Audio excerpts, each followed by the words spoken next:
hardest ones. I would not attempt some of them. Okay, somebody asked about confirmation.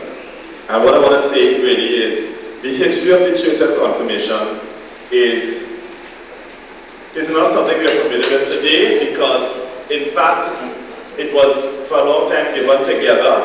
Well, for adults it's still supposed to be given together when they become converts. But really our order, at least in the Caribbean, our order is really strange.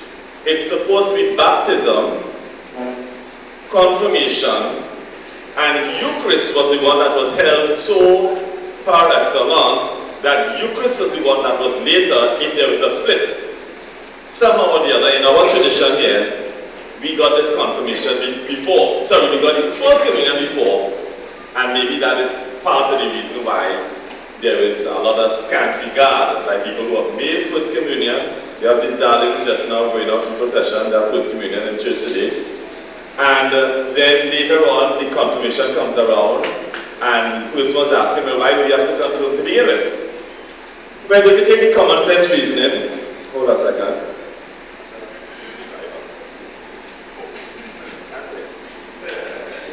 Yeah. So when you book a flight, it happened to me a few times, and you never got to confirm the thing, and you get popular for it. Now, at baptism, especially infant baptism, parents, godparents, especially long ago, but really godparents, made these promises. Correct. On the authority, Correct. authority you were received into the church through baptism. But having grown up in the faith, what was supposed to happen, what confirmation is supposed to be about is this. An individual with sufficient reasoning is saying to the church, I have lived the faith for these years, and now I want to confirm for myself the church and the teachings and the practices and the traditions into which I was put. I now confirm these things for myself. For myself. Not on my parents' faith or my godparents' faith, but for myself. Father, after that? You good with that? You didn't say give me good marks in class in the world. Anyhow. Somebody asked about excommunication. Really, that is such a strange question to me. The only example I could think of a lay person being excommunicated, this was many centuries ago, was Galileo, when the Pope of the day stepped outside of his area of expertise. So the area of expertise of the Pope and the Church is faith and morals. So he stepped outside of that into the realm of geography and excommunicated the man for saying that the world might be round.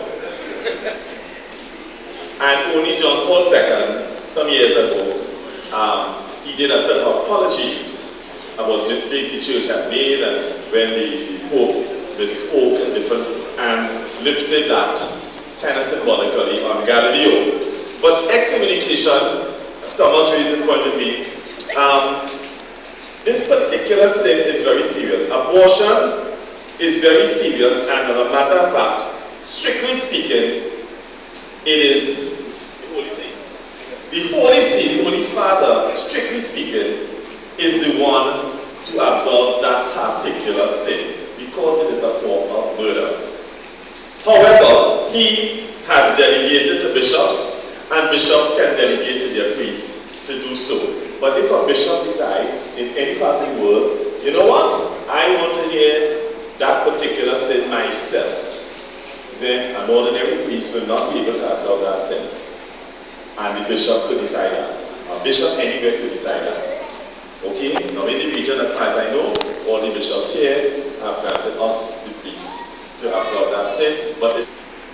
And the third area somebody wanted some comment on was exorcism.